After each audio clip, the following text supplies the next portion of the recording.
तो hello guys, मेरा नाम है रोहित और आज हम करने वाले हैं आपका वैद्युत विभव एवं धारिता का लेक्चर नंबर आगे करने वाले हैं हम जहां से पीछे छोड़ा था। यानी वैद्युत विभव मैंने बताया था अक्षीय स्थिति में, निरक्षीय स्थिति में, सब चीज आपको निकालना बताई थी और क्लास 12th का है। ठीक है, तो अभी हम देखने वाले हैं स्थितिज ऊर्जा।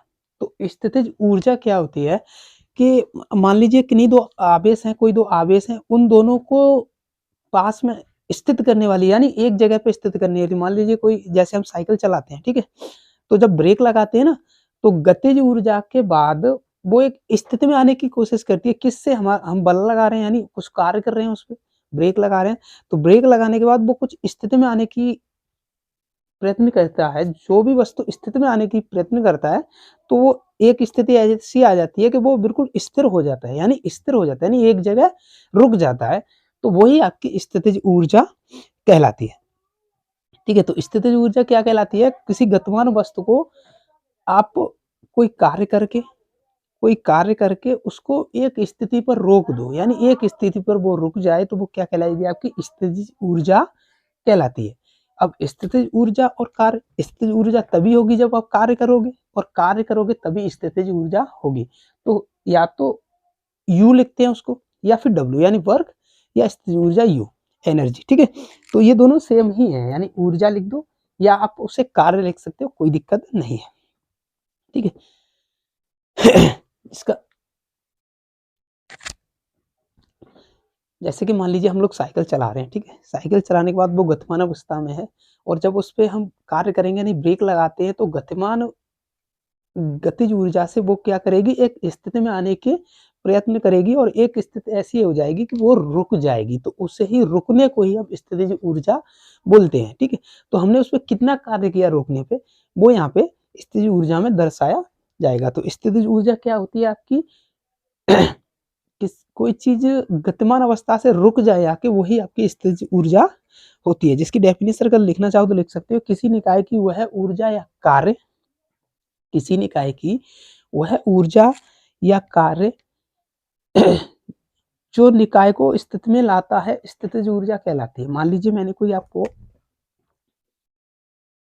दो आवेश है, ठीक है, दो आवेश है, ये क्या है? एक दूसरे से, मान लीजिए ये प्लस का, ये भी प्लस का है, तो ये क्या कर रहे हैं? एक दूसरे से दूर जा रहे हैं, एक दूसरे से दूर जा रहे हैं। तो मैं क्या करूंगा? इन पे कुछ कार्य करके इन दोनों को एक जगह पे स्थित कर दूंगा, एक जगह पे स्थित कर दूंगा। तो वो जो स्थितिज ऊर्जा वहां से निकलेगी मेरी, यानी यू जो निकलेगा, वही आपका इन दोनों के बीच किया गया कार्य होगा, या जो कार्य करूंगा वही में स्थितिज ऊर्जा होगी। तो मैं अगर यहाँ से कहूँ कि कार्य W बराबर स्थितिज ऊर्जा एक ही चीज है, तो कोई गलत बात नहीं होगी। यानी जहाँ आपका U होता है वहां आप W लिख सकते हैं, कार्य लिख सकते हैं, और जहाँ कार्य होता है वहां पे स्थितिज ऊर्जा लिख सकते हैं। ठीक है, तो देखो अब देखते हैं हम स्थितिज ऊर्जा यानी U। अगर दो पिंड हो आपके, जब दो आवेश हों, ठीक है, जब दो आवेश हैं प्लस Q और प्लस Q के, इनके बीच की दूरी आपको R दे रखी है, इनके बीच की दूरी आपको R दे रखी है। तो इनकी जब आप स्थितिज ऊर्जा निकालोगे तो होगी 0.4 पाई एप्सिलॉन 0 Q1 Q2 बट्टे R। Q1 Q2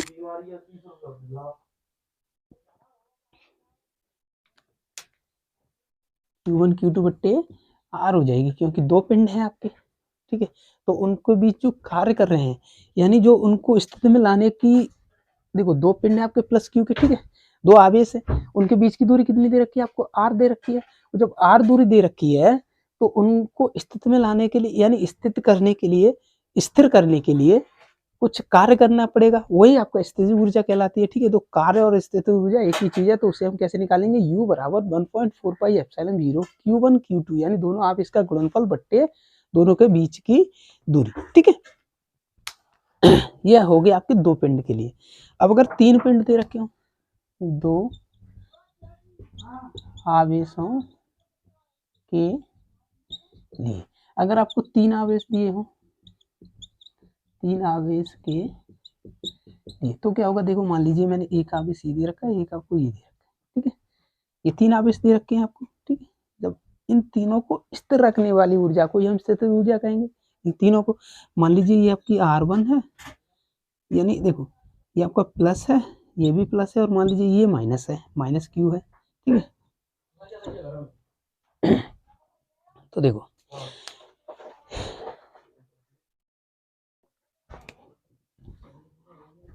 यानी मैं इसको Q1 Q2 और Q3, तो इनके बीच की दूरी कितनी है आपकी, मान लीजिए ये माइनस का है तो R1 है, ये आपकी R2 है, और ये R3 है। इनके बीच की दूरी कैसी है, ये है। तो अब देखो यहाँ से कितनी हो जाएगी, जब u बराबर निकालेंगे तो 1.45 की कोष्टक में दो आवेशों का गुणनफल, तो दो माने ये ले रहा हूँ मैं, तो माइनस Q1 Q2 बट्टे R हो जाएगा, Q1 Q2, और ये माइनस इस वजह से माइनस लग गया, फिर माइनस ले रहा हूँ इस वजह से ये भी माइनस का हो जाएगा, यानी क्या हो जाएगा यहाँ से Q2 Q3 बट्टे R2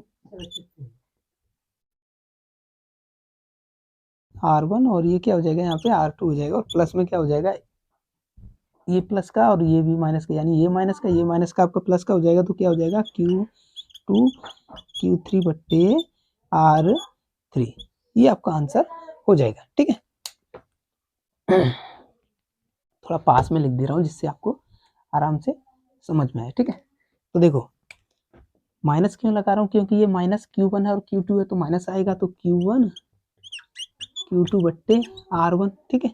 फिर मैंने माइनस लगाया, ये प्लस का ये माइनस का है, तो फिर माइनस का हो गया, तो कितना हो जाएगा आपका Q2 Q3 बट्टे R2, और ये माइनस का और ये माइनस का आपका क्या हो जाएगा, प्लस का, तो ये कितना हो जाएगा आपका Q2 यानी Q1 Q3 बट्टे R3। जब आपको तीन पिंड दिए हों और उनका आवेश ज्ञात करना हो, जब तीन पिंड दिए हों, आपको आवेश दिया हो और उनके बीच स्थित ऊर्जा या कार्य ज्ञात किया हो कि ये तीनों पिंड एक दूसरे से कितनी ऊर्जा से बंधे हुए हैं, यानी कितनी ऊर्जा से स्थित हैं, तो हम क्या करेंगे, ये वाला फॉर्मूला लगाएंगे, U बराबर 1.4πε0 के माइनस, माइनस क्यों लगाया, क्योंकि ये माइनस का है और ये प्लस का है, तो माइनस लगा लिया मैंने।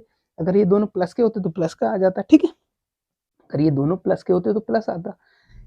ये माइनस और प्लस डिपेंड करता है कि क्वेश्चन में दिया कैसा है। अगर माइनस का दिया है तो आप माइनस का रख लो, कोई दिक्कत नहीं है, ठीक है। और प्लस का दिया है तो प्लस रख लो, ये चिन्ह आपके चेंज हो जाएंगे। तो क्या हो जाएगा Q1 Q2 बट्टे R1, Q2 Q3 बट्टे R2, और हो जाएगा Q1 Q3 बट्टे R3, ठीक है। ये हो जाएगा आपका, ठीक है। अब देख रहे हैं हम द्विध्रुव ध्रुव की स्थितिज ऊर्जा। अभी तो हम एक पिंड की यानी दो पिंड को ज्ञात कर रहे थे, ठीक है। अब हम ज्ञात करेंगे तीन पिंड की स्थितिज ऊर्जा, ठीक है।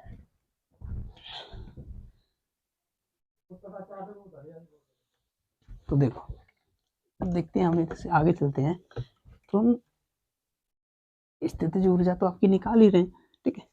तो अब क्या है आपका द्विध्रुव की स्थितिज ऊर्जा। तो द्विध्रुव कैसा होता है आपका, मान लीजिए द्विध्रुव, तो अब हम द्विध्रुव की स्थितिज ऊर्जा निकालेंगे, जिसको हम द्विध्रुव को मान लीजिए मैंने अनंत पे मान लिया कि वो द्विध्रुव आपका अनंत पर स्थित है। तो अनंत से उसे मैं वैद्युत क्षेत्र में लाऊंगा, ठीक है। मान लो अनंत से मैं जब इसको अनंत से लाऊंगा, मान लीजिए अनंत से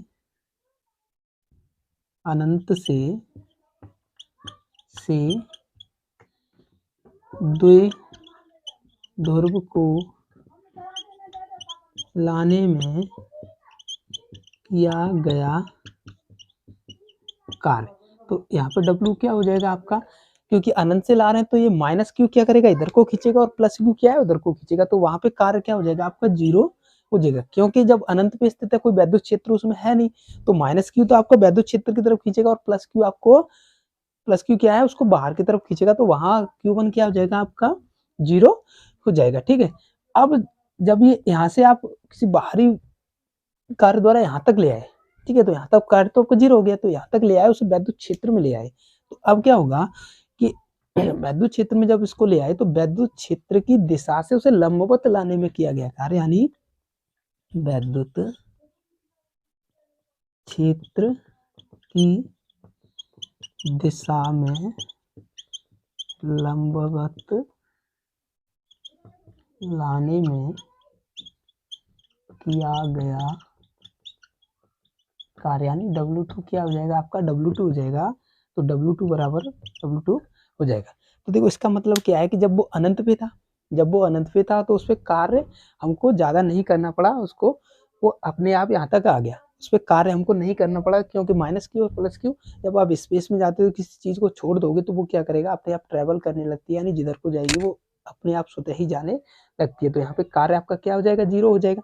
ठीक है, तो अगर ये वैद्युत क्षेत्र तक आ गया तो वैद्युत क्षेत्र में मान लीजिए टेढ़ा है या ऐसे या किसी में है, तो उसे लंबवत लाने में किया गया कार्य, यानी अब कार्य करना पड़ेगा कि वैद्युत क्षेत्र या तो आपको पैरेलल आएगा या आपका लंबवत आएगा, तो उसको अब हम कार्य करेंगे उस पर। तो W2 बराबर क्या है, W2 हमको करना पड़ेगा। तो हम अब इसकी तब होगी स्थितिज ऊर्जा आपकी होगी, स्थितिज ऊर्जा बराबर क्या हो जाएगी, U बराबर W1 प्लस W2 बराबर क्या है, W1 0 है तो W2 आपका आ गया। ठीक है, W2 आ गया।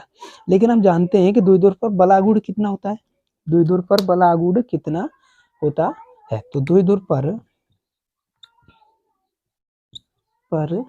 बल आघूर्ण यानी टाउ जो होता है आपका, टाउ बराबर क्या होता है, माइनस पीई साइन थीटा, यही होता है, माइनस पीई साइन थीटा होता है।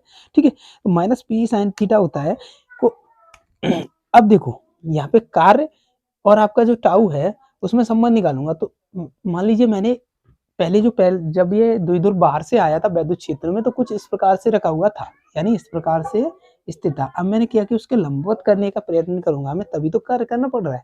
तो मान लीजिए मैंने इसको क्या है, डेल्टा थीटा घुमाया, यानी कुछ थोड़ा सा अंश घुमाया, तो वो यहाँ पे कितना घूम जाएगा आपका, तो टाउ में कितना परिवर्तन होगा, टाउ डी थीटा, बट आपका टाउ कितना है यहाँ पे दे रखा है, देखो टाउ तो आपका मान रख दीजिए यहाँ पे, तो डेल्टा थीटा बराबर माइनस पीई साइन थीटा। अब इसको मैं सीधा डी थीटा है तो आपको सीधा माइनस पीई कोष्टक में क्या कर सकता हूँ, आपको साइन थीटा कर सकते हो। देखो माइनस पीई को मैंने बाहर ले लिया, या आप ऐसे करना चाहो तो माइनस पीई साइन थीटा ये दे रखा है। अब माइनस पीई ले लिया मैंने, तो ये कितना हो जाएगा आपका sine theta, but sine theta कितना होता है आपका, साइन थीटा बराबर होता है माइनस कॉस थीटा होता है, माइनस कॉस थीटा होता है आपका। तो यहाँ से कितना आएगा मेरे पास निकल के, जब मैं इसको करूंगा तो ये हो जाएगा मेरे पास डी थीटा बराबर पीई कॉस थीटा। देखो माइनस और माइनस आपका प्लस हो जाएगा, तो पीई कॉस थीटा आपका हो जाएगा, पीई कॉस थीटा यहाँ से आपका निकल के आ गया। तो जो इसको पैरेलल करने में यानी लंबवत करने में कितना कार्य करना पड़ा हमको, डेल्टा थीटा, यानी वर्क कितना करना पड़ा आपको, डी थीटा बराबर पीई कॉस थीटा। ठीक है, पीई कॉस थीटा हमको करना पड़ा। और इसमें हमने क्या किया, इसको थोड़ा रफ कर रहा हूँ ऊपर से, ठीक है, थोड़ा रफ कर रहा हूँ मैं, थोड़ा यार बहुत छोटा है, यहाँ पे बनेगा ही नहीं। ठीक है, तो अब इसका क्या करना है हमको, थीटा 1 और थीटा 2, तो यहाँ से कितना हो जाएगा, W बराबर PE cos theta 1 minus cos theta 2, but हम थीटा यहाँ से क्या मान सकते हैं, यहाँ पे कर रहा हूँ, तो थीटा हमने 90 अंश किया, यानी 90 अंश कर लिया, तो 90 अंश जब किया मैंने पैरेलल कर लिया, इसको खड़ा कर लिया, तो ये 90 अंश के हो गया, यानी वैद्युत क्षेत्र की तीव्रता और आपका जो द्विध्रुव है वो कैसा हो गया आपका 90 डिग्री हो गया। ठीक है, तो 90 डिग्री हो गया तो क्या हो जाएगा, यहाँ से आपका W बराबर पीई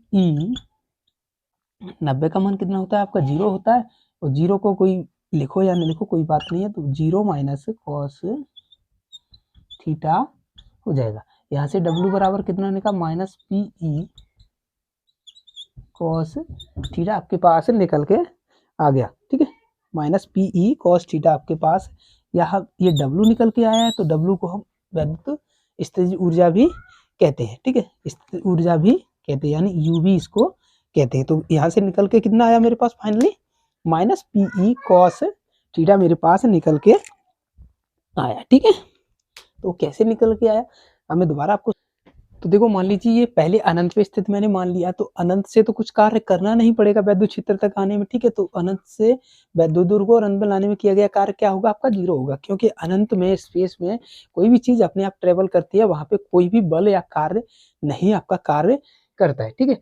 तो वो क्या हो गया, W बराबर 0 हो गया। फिर क्या किया, जब ये वैद्युत क्षेत्र में आ गया तो ये किसी स्थिति में आया होगा, ठीक है। जब वैद्युत किसी भी स्थिति में आया होगा तो उसको हम वैद्युत क्षेत्र की दिशा में लाने का प्रयत्न करते हैं, तो यहाँ पे कार्य करना पड़ेगा, यानी वैद्युत क्षेत्र की दिशा में लंबवत लाने में किया गया कार्य W आपका W2 होगा। तो स्थितिज ऊर्जा क्या हो जाएगी, U बराबर W1 प्लस W2, W1 आपका 0 है तो W2 आ गया, ठीक है। लेकिन द्विध्रुव का सूत्र क्या होता है, द्विध्रुव बलागुण का सूत्र क्या होता है, टाउ बराबर माइनस PE साइन थीटा होता है, ठीक है। अब क्या करना पड़ेगा, ये मान लीजिए इस प्रकार से आया था और मैंने इसको लंबवत किया, लंबवत लाने में किया गया कार्य तो करना, तो लंबवत करने में क्या गया, मान लीजिए पहले वो मैंने कुछ उसके एंगल में परिवर्तन किया, उसके एंगल में परिवर्तन किया, यानी थीटा से डेल्टा थीटा किया, तो कुछ परिवर्तन किया होगा, कुछ सूक्ष्म परिवर्तन करूंगा मैं उसको लंबवत लाने में, तो क्या हो जाएगा, डी थीटा बराबर टाउ डी थीटा, ठीक है। बट टाउ क्या होता है आपका, माइनस PE साइन थीटा होता है, ठीक है। तो यहाँ से क्या हो जाएगा, माइनस ये है माइनस PE, अब मैं साइन थीटा का समाकलन करूंगा यहाँ पे, तो समाकलन करूंगा तो ये साइन थीटा का क्या होता है, कॉस थीटा होता है, माइनस कॉस थीटा होता है साइन थीटा का, तो यहाँ पे क्या हो जाएगा, ये माइनस और ये पहले वाली माइनस, तो क्या हो जाएगा, PE कॉस थीटा आपको देगी। और कितना कितना परिवर्तन किया, तो डेल थीटा 1 और थीटा 2 मैंने परिवर्तन किया, यानी पहले थीटा 2 रहा और थीटा 1 मैंने परिवर्तन किया। तो अगर मैं थीटा 1 को 90 अंश मान लूँ, यानी मैंने 90 अंश में परिवर्तन किया, यानी 90 अंश पे उसको किया, तो कॉस थीटा का कॉस 90 अंश का मान कितना होता है आपका, 0 होता है। कॉस 90 अंश का मान क्या होता है, 0 होता है। मान लीजिए पहले वो थीटा 2 था और मैंने उसमें क्या किया, थीटा 1 यानी 90 अंश का परिवर्तन किया। मान लीजिए मैंने ये बोला कि पहले ये कुछ इस प्रकार से आया हुआ था, आपका जो द्विध्रुव था इस प्रकार से आया हुआ था, थीटा 2 था। अब मैंने इसको पैरेलल किया, यानी ऐसे कर लिया, तो किसमें कितना परिवर्तन किया, 90 अंश का परिवर्तन किया। तो जब मैंने 90 अंश का इसमें परिवर्तन किया तो कुछ ये इस प्रकार से आया होगा, यानी ये इस प्रकार से होगा, तभी तो 90 अंश का परिवर्तन करूंगा इसको, ठीक है। तो 90 अंश का परिवर्तन किया तो क्या हो जाएगा, cos 90 का मान 0 होता है, तो PE माइनस कॉस थीटा हो जाएगा, तो W बराबर क्या आ गया, माइनस PE कॉस थीटा। और मैंने आपको बताया कि कार्य और स्थितिज ऊर्जा एक ही चीज होते हैं, एक ही चीज होते हैं, ठीक है। तो ये आपका द्विध्रुव की स्थितिज ऊर्जा का फॉर्मूला हो गया, जहां से न्यूमेरिकल आपको बहुत बनने वाले हैं आगे जाके, ठीक है। तो अब देखो, अब है आपका चालक स्थिर वैद्युतिकी, चालक स्थिर वैद्युतिकी जो है इसका मतलब क्या है, चालक स्थिर वैद्युतिकी, मान ली कोई चालक है, तो चालक के सभी बिंदुओं पर, यानी अंदर वाले बिंदुओं पर क्या है, वैद्युत आपका जो आवेश या क्षेत्र होता है वो आपका क्या होता है, शून्य होता है, क्या होता है आपका, शून्य होता है, ठीक है। जैसे कि मान लीजिए आवेश इस चालक के भीतर सभी जगह पर वैद्युत क्षेत्र E शून्य होता है।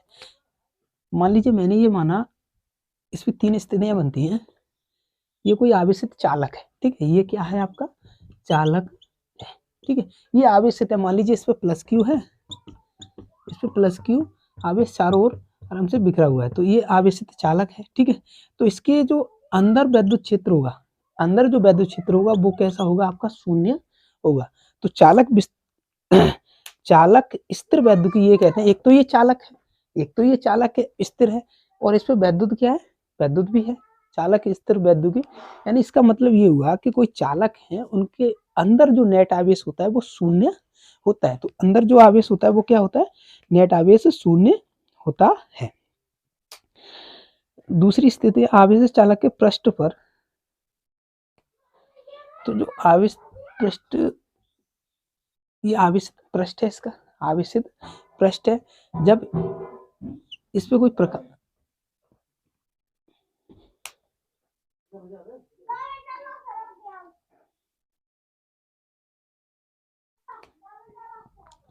अब देखो इसमें क्या करेंगे, मान लीजिए कोई बाहर से हमने इसको आवेश दिया, बाहर से इसको आवेश दिया, ये चालक है, ठीक है। तो आवेश क्या होगा आपका, ऊपरी पृष्ठ पर वितरित हो जाएगा, यानी ऊपरी पृष्ठ पर वितरित हो जाएगा, और इसके अंदर जो नेट आवेश होगा, नेट वैद्युत क्षेत्र होगा, वो कैसा होगा आपका, शून्य होगा, ठीक है, शून्य होगा।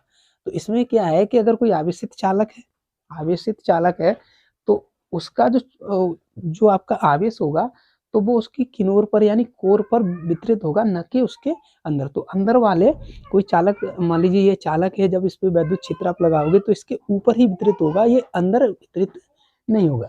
दूसरी कंडीशन क्या है कि जब इसको हम किसी दूसरे पे प्रकाश देते हैं, यानी किसी दूसरे को किसी चीज से आवेशित करते हैं, तो वो उसका पृष्ठ पर पूरे रूप से फैल जाएगा, अंदर आपका नहीं जाएगा। तो यहाँ भी ई बराबर क्या होगा, आपका 0 हो जाएगा। ठीक है, अब आता है स्थिर वैद्युत परिरक्षण। स्थिर वैद्युत परिरक्षण यानी यहाँ पे इसका मतलब क्या हुआ कि स्थिर वैद्युत परिरक्षण मतलब ये किसी न किसी की रक्षा करेगा। परिरक्षण लिखा है, किसी की रक्षा करेगा, परिरक्षण लिखा हुआ है। ठीक है, तो इसका मतलब क्या है कि मान लीजिए वस्तुओं को बाहरी वैद्युत क्षेत्र में बचाने के लिए खोखले चालकों के भीतर रखकर हम उनको बाहरी वैद्युत क्षेत्र से बचा सकते हैं। मान लीजिए कोई खोखला ये चालक है आपके पास, ठीक है, इसमें कोई वस्तु आपने संवेदनशील रख दी, जो वस्तु आपने रखी है उसका क्या है कि वो वैद्युत क्षेत्र में विस्थापित हो जाती है, यानी वैद्युत क्षेत्र को सहन नहीं कर सकती। तो हम क्या करेंगे, एक चालक लेंगे और उस चालक के अंदर उसको बंद कर देंगे। तो उस पर क्या होगा कि मान लीजिए उस पर कोई आवेश आएगा तो वो पृष्ठ पे आएगा और पृष्ठ से होके ऐसे करके वो इधर से निकल जाएगा, यानी वो अंदर नहीं जाएगा। यही तो चीज है, यही तो क्या है, चालक में वैद्युत क्षेत्र शून्य होता है। तो जब उस पृष्ठ पर आप कोई वैद्युत क्षेत्र, पृष्ठ पर कोई आवेश आएगा तो वो क्या होगा, यहाँ से घूम के निकलेगा, न कि उसके अंदर होगा। तो इसमें क्या है कि जो आपकी वैद्युत क्षेत्र में कोई वस्तु है, संवेदनशील वस्तु है, जो वैद्युत क्षेत्र में क्या है वो विस्थापित हो जाती है, यानी कुछ गुण परिवर्तन करने लगती है, उसको हम चालक, जो वैद्युत चालक होते हैं उनके अंदर रख के उसको एक जगह से दूसरी जगह ले जाते हैं। ठीक है, एक जगह से दूसरी जगह ले जाते हैं। ठीक है, यही आपकी चालक स्थिर वैद्युत परिरक्षण कहलाता है। यानी किसी वस्तु को बचाने के लिए हम उसको चालक के अंदर रखते हैं, चालक के अंदर रखते हैं। ये चीजें ज्यादातर आपको फोर्सेस में देखने को मिलेंगी। ऐसी चीजें होती हैं जो आपको वैद्युत क्षेत्र में विस्थापित हो जाती हैं, उनको क्या करते हैं कि चालकों के अंदर रख देते हैं। कोई चालक होते हैं, वैद्युत चालक होते हैं, उनके अंदर रख देते हैं। तो उसमें क्या होता है कि वैद्युत क्षेत्र या वैद्युत आवेश उन पे जब पड़ता है तो वो पृष्ठ से होकर दूसरी तरफ निकल जाता है, न कि अंदर जाता है। इसका यही तो मतलब है चालकों का, यही तो मतलब है कि वो अंदर नहीं होगा, और जो अंदर आपने वस्तु जो रखी है वो आपकी बिल्कुल सुरक्षित रहने वाली है। तो यही आपका चालक स्थिर वैद्युत परिरक्षण कहलाता है। ठीक है, इसके बाद हम देखते हैं कुछ न्यूमेरिकल है। ठीक है, एक न्यूमेरिकल यहाँ से मैं करा दे रहा हूँ, जो बहुत अच्छा है। देखो यहाँ पे दे रखा है कि 2 कूलम दे रखे हैं, एक आपका माइनस Q1 आपका दे रखा है -1.6 इंटू 10 की पावर -19 कूलम, और दूसरा कितना दे रखा है, -6 है, अच्छा -6 दे रखा है। और एक आपका दे रखा है Q2 बराबर दे रखा है 1.6 इंटू 10 की पावर -6 कूलम। ठीक है, और दे रखा है परस्पर 2 सेंटीमीटर की दूरी पर स्थित है, यानी जो उनकी दूरी है R बराबर दे रखी है आपको 2 सेंटीमीटर दे रखी है, जिसको हम 2 इंटू 10 की पावर -2 मीटर कर सकते हैं, मीटर कर सकते हैं उसको। ठीक है, और क्या दे रखा है यहाँ पे, यानी हमको ई दे रखी है। ई कितनी दे रखी है आपको, ई यहाँ पे दे रखी है 1 इंटू 10 की पावर 5, 1 इंटू 10 की पावर 5 वोल्ट प्रति मीटर, वोल्ट प्रति मीटर दे रखी है तीव्रता। तो हमको भी ज्ञात करना है, फर्स्ट कंडीशन हमको ज्ञात करनी है इसमें, स्थायी संतुलन में वैद्युत द्विध्रुव की स्थितिज ऊर्जा। स्थायी संतुलन में वैद्युत द्विध्रुव की स्थितिज ऊर्जा, यानी आपको यहाँ पे स्थितिज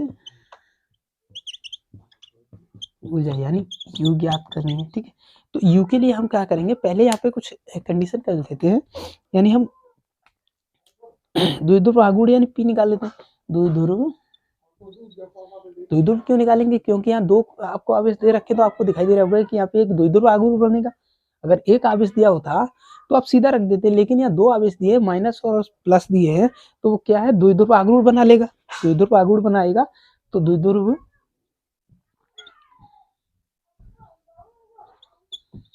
आघूर्ण बराबर क्या है आपका, P बराबर क्या है 2 दुदुभ आघूर्ण यानी आपका क्या होता है 2L/Q। तो यहाँ पे देखो 2L/Q दे रखा है। अब यहाँ क्या करेंगे, हमको Q कितना दे रखा है 1 इंटू एक आवेश ले रहे हैं, तो यहाँ पे 1 इंटू 10 की पावर इंटू -6 इंटू 1 इंटू 10 की पावर -12, यानी उनके बीच की दूरी कितनी दे रखी है आपको 12 दे रखी है। उनके बीच की दूरी कितनी दे रखी है आपको 2L कितनी दे रखी है, यानी 2L ही तो है ये दोनों के बीच की दूरी, जिसको हमने R माना है, तो वो कितनी है 2 इंटू 10 की पावर -6। तो यहाँ से देखो कितना हो जाएगा, ये 1 है, यहाँ पे 1 दे रखा है क्या, हाँ जी ये 1 है, ठीक है।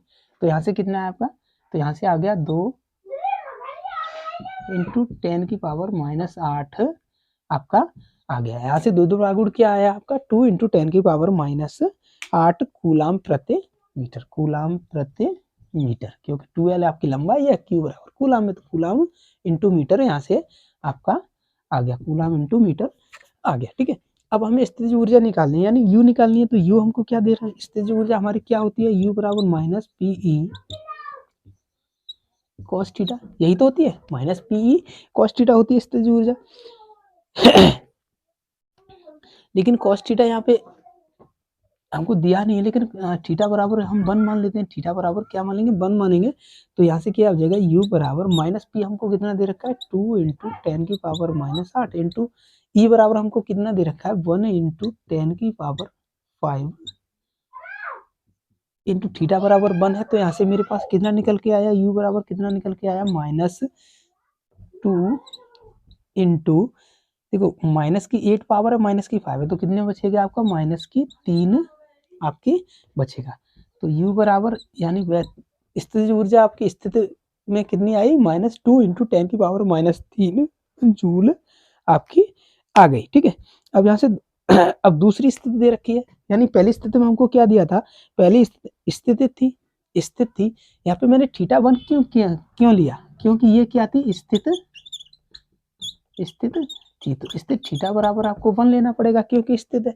अब क्या कर रहे हैं, सेकंड कंडीशन में क्या करवा रहा है, ये सेकंड कंडीशन में हमसे बोल रहा है कि द्विध्रुव को अस्थायी संतुलन से 180। अब हमको क्या करना है, थीटा बराबर 180 रखना है, थीटा बराबर 180 रखना है।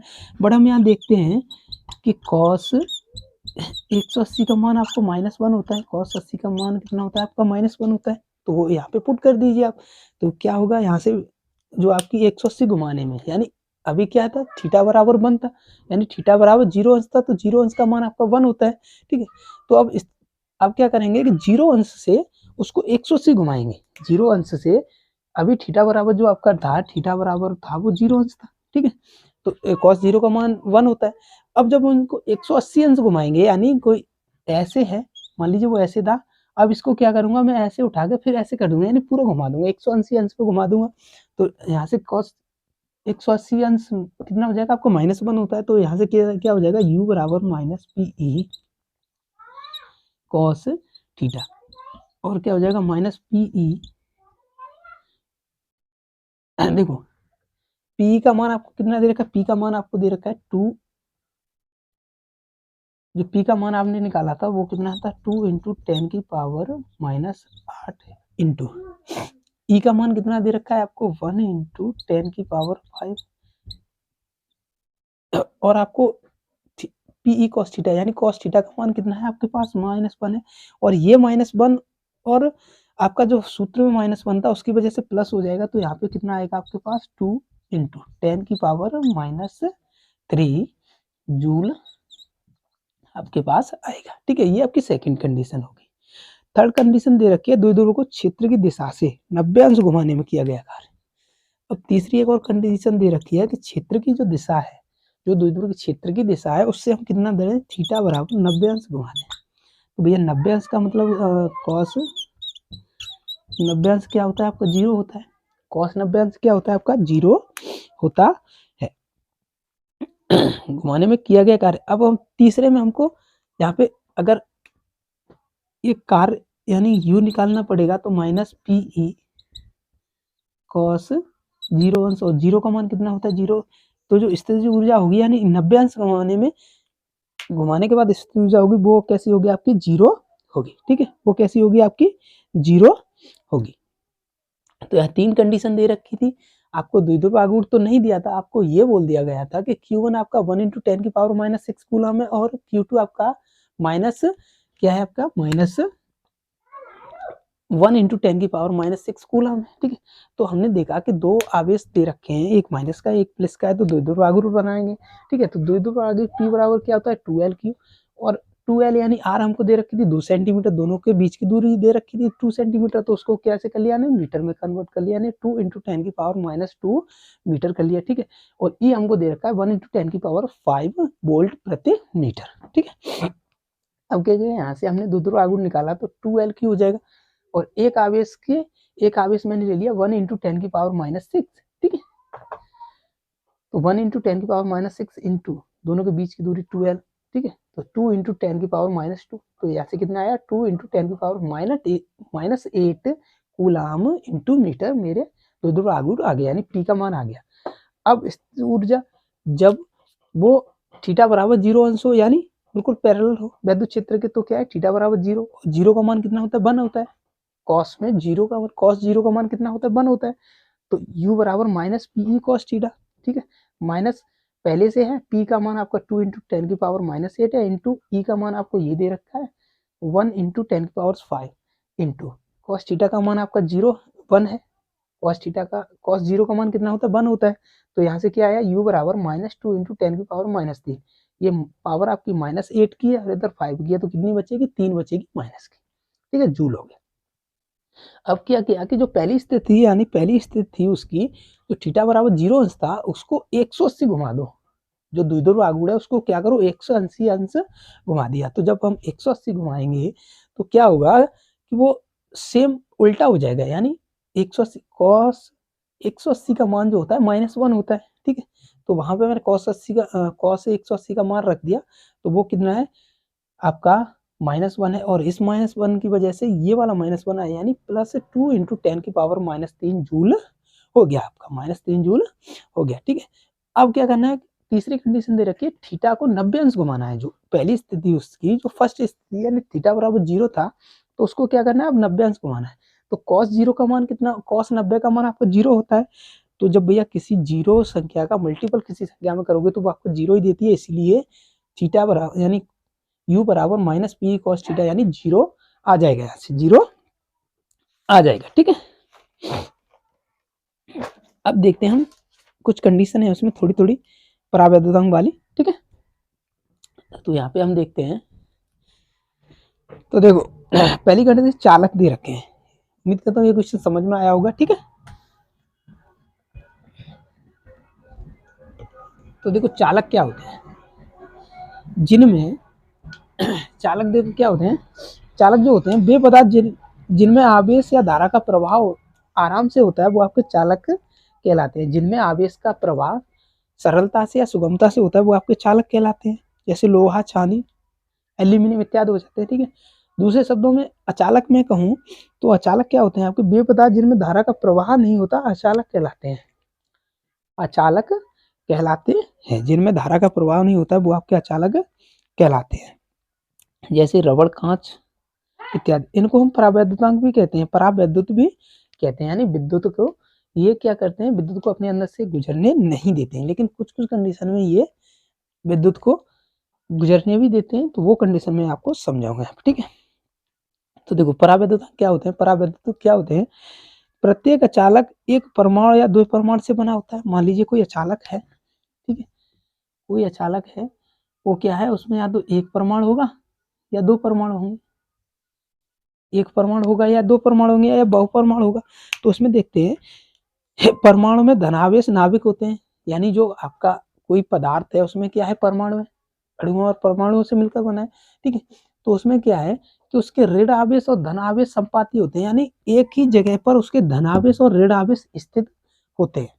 परावैद्युतांक में आप देखोगे तो इनमें अणुओं की संख्या में क्या होता है कि जो आपके धनावेश होते हैं वो नाभिक में होते हैं, और क्या होता है, मान लीजिए ये मैंने नाभिक मान लिया, तो इसमें क्या होगा कि प्लस और माइनस दोनों इकट्ठे होंगे, प्लस और माइनस दोनों इकट्ठे होंगे। ठीक है,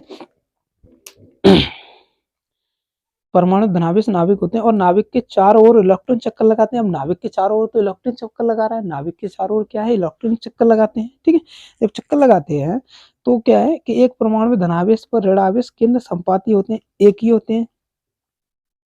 इस प्रकार द्विध्रुव आघूर्ण शून्य होता है। जब ये द्विध्रुव आघूर्ण कब बनेगा, जब वो कुछ दूरी पर होंगे। तो यहाँ क्या होता है कि कोई परावैद्युतांक है, उसके जो नाभिक है, तो नाभिक पे ये आपका ऋण आवेश और धन आवेश इकट्ठा होता है, यानी एक ही जगह स्थित होता है, इसलिए उसमें द्विध्रुव आघूर्ण शून्य होता है। क्योंकि द्विध्रुव आघूर्ण बनाने के लिए क्या है कि उनको कुछ दूरी चाहिए, उनको कुछ दूरी चाहिए, तभी तो वो आपको वैद्युत को पास होने देंगे अपने पास से। ठीक है, तो अब देखो इसमें क्या है, द्विध्रुव आघूर्ण शून्य होता है। ये दो प्रकार के होते हैं। कैसे होते हैं, तो पहला है आपका ध्रुवी परावैद्युतांक, यानी फर्स्ट है आपका, फर्स्ट क्या रहेगा आपका, ध्रुवी परावैद्युत। तो इसमें क्या होता है, ध्रुवी परावैद्युतांक में देखो क्या होता है, वे पदार्थ जिनके अणु अणु में धन व ऋण आवेश के द्रव्यमान के संपाती नहीं होते हैं। अब क्या होता है, ध्रुवी परावैद्युतांक क्या होता है कि इनके जो कण में धनावेश और ऋण आवेश होते हैं वो संपाती न होके, यानी एक ही जगह पे स्थित न होके, वो क्या करते हैं, यानी कुछ दूरी पर होते हैं, यानी कुछ, यानी द्विध्रुव बना लेते हैं, ये द्विध्रुव बना लेते हैं। ठीक है, संपाती नहीं होते हैं, ध्रुवी परावैद्युतांक कहलाते हैं। इनमें अणुओं का स्थायी द्विध्रुव आघूर्ण होता है। अब भैया मान लीजिए एक ही जगह पे स्थित ना होके, मान लीजिए कोई ये कण है, ठीक है, एक कण है, इस देखो ये बड़ा सा कण मैंने मान लिया, इसका जो छोटा रूप है बड़ा मान लिया मैंने। ठीक है, तो इसके केंद्र एक ही है, तो केंद्र में ही स्थित है, मान लीजिए ये केंद्र है और इसी में स्थित है, तो ये कैसे हैं, दोनों आपस में एक ही जगह पे हैं, तो क्या इनका द्विध्रुव आघूर्ण बनेगा, नहीं बनेगा।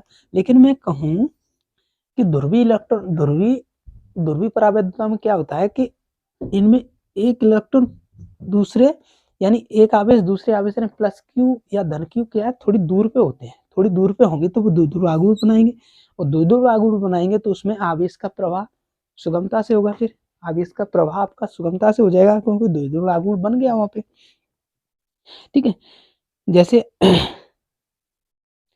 दूसरी कंडीशन होती है आपका अध्रुवी परावैद्युत, अध्रुवी परावैद्युत। इसमें क्या होता है, देखो अध्रुवी परावैद्युतांक में वे पदार्थ जिनमें अणु का धनावेश ऋणावेश के केंद्र संपाती होते हैं। देखो ये तो आपका जो ये वाला हो गया, ये तो हो गया आपका ध्रुवीय परावैद्युतांक, यानी इसके कण जो होते हैं इनमें केंद्र संपाती नहीं होते हैं। केंद्र जो होते हैं, केंद्र में क्या होता है, वो एक ही जगह पे स्थित नहीं होते हैं। तो ये क्या करेंगे, आपका द्विध्रुव आघूर्ण बना लेंगे, द्विध्रुव आघूर्ण बना लेते हैं, और ये क्या करते हैं, नहीं बनाते। अब देखो ध्रुवी परावैद्युता में क्या है कि इनके जो कण होते हैं, इनके जो कणों के केंद्र होते हैं, द्रव्यमान केंद्र होते हैं, उन्हीं में प्लस और माइनस क्या होता है, थोड़ा दूरी पर होते हैं, यानी थोड़ी दूरी पर होते हैं। तो ये क्या करते हैं, द्विध्रुव आघूर्ण बना लेंगे। जब थोड़ी दूरी पर होंगे तो प्लस और माइनस से क्या है, आपका आघूर्ण बनता है, प्लस और माइनस से क्या है, आपका आघूर्ण बनता है। ठीक है, और अध्रुवी में क्या होता है कि इनके केंद्र पे ही संपाती होते हैं, केंद्र पे स्थित होते हैं, जो नाभिक का केंद्र होता है उसी पर स्थित होते हैं, प्लस और माइनस दोनों। तो ये क्या है, द्विध्रुव आघूर्ण नहीं बनाते हैं, और इनके द्रव्यमान केंद्र संपाती नहीं होते हैं। अब अगला जो पॉइंट है आपका, वो है आपका परावैद्युत का दुर्बल, परावैद्युत का दुर्बल। तो देखो इसमें क्या होता है, परावैद्युत दुर्बल में क्या होता है, किसी परावैद्युत को बाहरी वैद्युत क्षेत्र ई में रखने पर, मान लीजिए कोई वैद्युत क्षेत्र है, ये आपका वैद्युत क्षेत्र है, ठीक है, इसकी दिशा कुछ इस प्रकार से है, यानी इधर को वैद्युत क्षेत्र है। मान लीजिए मैंने किसी कण को यहाँ पे रख दिया, इसको किसी कण को आपको वैद्युत क्षेत्र में रख दिया, तो वैद्युत क्षेत्र में रखने के कारण क्या होगा कि उसका जो प्लस वाला भाग होगा, यानी किसी कण के नाभिक में एक तो प्लस आपका होता है और एक माइनस का होता है, तो वो प्लस का क्या करेगा कि प्लस का तो आपका वैद्युत क्षेत्र की दिशा में आने का प्रयत्न करेगा, और माइनस वाला जो आपका ऋण आवेश होगा वो क्या करेगा, आपको वैद्युत क्षेत्र की विपरीत दिशा में जाने का प्रयत्न करेगा, यानी कुछ कुछ अलग अलग जाने का प्रयत्न करेंगे, ठीक है। तो यहाँ से क्या होगा, जब ये केंद्र संपाती थे इसके, यानी एक ही जगह पे दोनों थे, जब एक ही जगह पे दोनों थे, तो अब क्या हुआ, जैसे कि मान लिए आपका अध्रुवी परावैद्युतांक को मैंने क्या किया, वैद्युत क्षेत्र में रख दिया। तो जब मैंने वैद्युत क्षेत्र में रखा, तो उसमें से प्लस वाला जो आवेश था वो क्या करेगा, आपको वैद्युत क्षेत्र की दिशा में आने का प्रयत्न करेगा। तो ये क्या करेगा यहाँ से, अभी ये मान लीजिए मैं ऐसे छोटा रूप बना दे रहा हूँ, मान लीजिए ये है आपका, ठीक है। तो अभी इसमें दोनों स्थित है। अब ये क्या करेगा, जब मैंने इसको रखा, तो प्लस वाला भैया, जो प्लस वाला है वैद्युत क्षेत्र की दिशा में जाने का प्रयत्न करेगा, और जो माइनस वाला है आपका वो क्या करेगा, वैद्युत क्षेत्र की दिशा से विपरीत दिशा में आने का प्रयत्न करेगा। और जब ये इसमें रख जाएगा, तो ये क्या करेगा, प्लस वाला तो इधर आ जाएगा वैद्युत क्षेत्र की दिशा में, और माइनस वाला आपका विपरीत दिशा में आ जाएगा, विपरीत दिशा में माइनस वाला चलने लगेगा। तो यहाँ से क्या करेगा कि अध्रुवी परावैद्युतांक का ध्रुवीकरण, यानी उसको तोड़ दिया, यानी ध्रुव तोड़ने की प्रक्रिया को हम परावैद्युतांक का ध्रुवण कहते हैं। यानी ये भी अभी क्या था कि ऐसा इलेक्ट्रॉन था, ऐसा अणु था जिसमें क्या था, उनके केंद्र संपाती थे। फिर मैंने क्या किया, उसको वैद्युत क्षेत्र में रख दिया। तो क्षेत्र में रखने के बाद अब आपके केंद्र पर क्या है, प्लस क्यू और आवेश क्यू दोनों होते हैं। केंद्र पर क्या है, प्लस क्यू और आवेश क्यू होते हैं आपका परावैद्युतांक में, जो केंद्र पर प्लस क्यू और माइनस क्यू दोनों होते हैं। तो जब मैंने इसको वैद्युत क्षेत्र में रखा,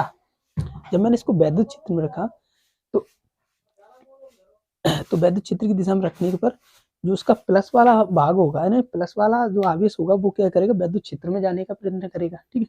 और जो माइनस वाला भाग होगा वो वैद्युत क्षेत्र के विपरीत दिशा में जाने का प्रयत्न करेगा। तो यहाँ से मुझे माइनस और प्लस यानी अलग अलग मिलेंगे, तो ये क्या करेंगे, द्विध्रुव बना लेंगे। तो इसका मतलब क्या हुआ कि कोई भी परावैद्युतांक है जिनमें आवेश का प्रवाह सुगमता से नहीं होता है या बिल्कुल नहीं होता है, उनको हम वैद्युत क्षेत्र में रखने के बाद उसमें भी आवेश का प्रवाह कर सकते हैं। कैसे कर सकते हैं कि उनके केंद्र तो संपादित है, लेकिन हम जब वैद्युत क्षेत्र में इसमें रखेंगे तो प्लस वाला क्या करेगा, अभी तो एक ही जगह पे थे, जब ये वैद्युत क्षेत्र में नहीं रखा है तो उनके जो अण था उसमें प्लस और माइनस आवेश थे, वो एक ही जगह स्थित थे, एक यानी द्रव्यमान केंद्र थे वो आपके एक ही जगह थे। लेकिन जब मैंने इसको वैद्युत क्षेत्र में रखा, तो रखने के बाद प्लस वाला क्या है, वैद्युत क्षेत्र की दिशा में जाने का प्रयत्न करेगा, वैद्युत क्षेत्र की दिशा में आने का प्रयत्न करेगा, ठीक है। और माइनस वाला क्या करेगा कि वो वैद्युत क्षेत्र की दिशा के विपरीत दिशा में जाने का प्रयत्न करेगा। तो यहाँ से वैद्युत द्विध्रुव आगूढ़ बनाएगा ये, यानी अलग अलग होने के बाद वैद्युत द्विध्रुव आगूढ़ जब बनाएंगे ये, तो आपका जब द्विध्रुव आगूढ़ बन जाएगा तो आवेश का प्रवाह फिर होने लगता है। इसे ही हम परावैद्युतांक का ध्रुवण कहते हैं, ठीक है। तो इसकी डेफिनेशन अगर लिखना चाहो तो लिख सकती हो, किसी परावैद्युतांक को बाहरी वैद्युत क्षेत्र ई में रखने पर, किसी परावैद्युतांक को बाहरी वैद्युत क्षेत्र ई में रखने पर माइनस धन आवेश ई की दिशा में, धन आवेश कैसे जा रहा है आपको, वैद्युत क्षेत्र की दिशा में जा रहा है, और ऋण आवेश कैसा है आपको, वैद्युत क्षेत्र के विपरीत दिशा में जा रहा है। इसी को हम विपरीत दिशा में थोड़ा विस्थापित होते हैं, यही आपका परा वैद्युत का ध्रुवण कहलाता है। तो ध्रुवण क्या है कि हमने क्या किया था कि ध्रुवण की अगर परिभाषा आप समझो, परावैद्युतांक का ध्रुवण मतलब तोड़ना होता है, परावैद्युत का तोड़ना, इसका मतलब क्या हुआ, परावैद्युत को तोड़ना। तोड़ कैसे सकते हैं, वैद्युत क्षेत्र में जब उसको रख दोगे, परावैद्युतांक किसी परावैद्युतांक का वैद्युत क्षेत्र में रख दोगे तो उसमें क्या है, दो प्लस क्यू आवेश क्या करेगा, वैद्युत क्षेत्र की दिशा में जाने लगेगा, और माइनस क्यू आवेश क्या करेगा, वैद्युत क्षेत्र के विपरीत दिशा में जाने लगेगा। तो यहाँ से हमने जो आपका परावैद्युतांक को उसको दो भागों में तोड़ दिया। तो अब यहाँ से क्या है, जो आपकी धारा है वो बहने लगती है,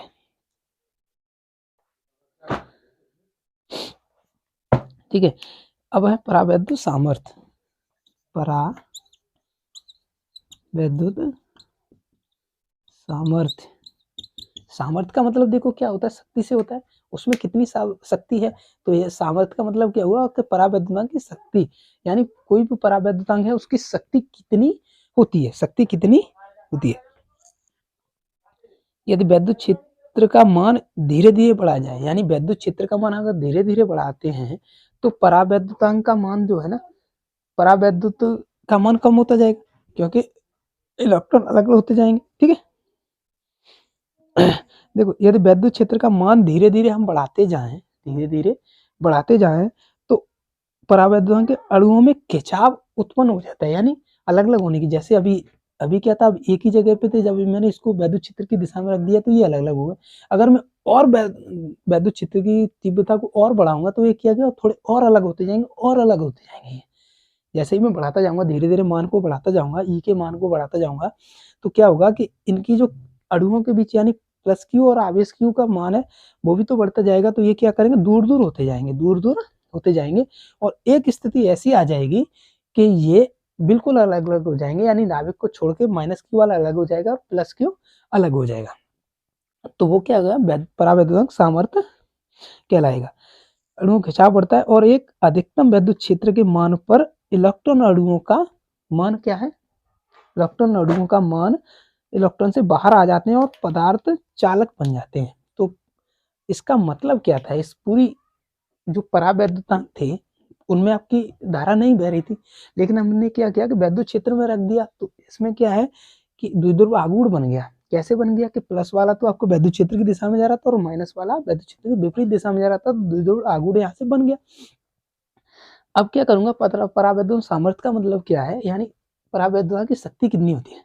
तो जब मैं वैद्युत क्षेत्र की तीव्रता बढ़ाते जाऊंगा, यानी वैद्युत क्षेत्र का मान बढ़ाते जाऊंगा, तो इनमें क्या होगा कि अणुओं के बीच खिंचाव भी बढ़ेगा।